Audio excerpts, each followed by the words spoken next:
Good evening, I'm Jeff Glor, and we're going to begin tonight with this president's first veto and the widening divide over a wall.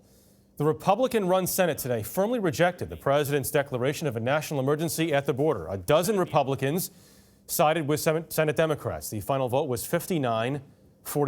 The veto hasn't officially happened, but it will, the president promised. Nancy Cordes is on Capitol Hill. For me, this is a constitutional question. Utah's Mitt Romney was one of 12 Senate Republicans who broke with the president today.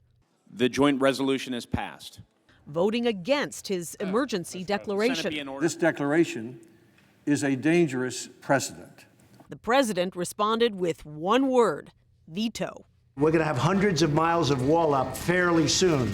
The split in the president's party has less to do with the wall than the money he wants to use to build it.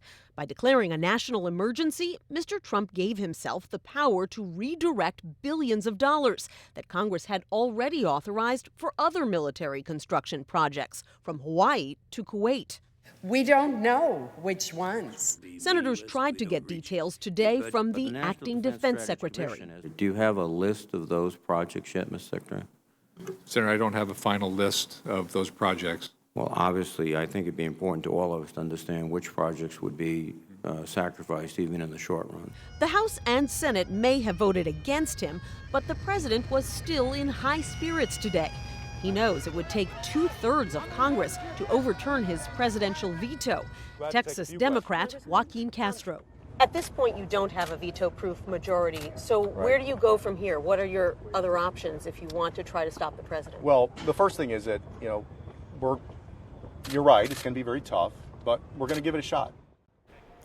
This fight is working its way through the courts as well, and some Republicans say that the law clearly gives the president the authority to declare a national emergency, while others argue that these votes in the House and Senate will send a message to the courts that there was no emergency in the first place. Jeff? Nancy Cordes, thank you.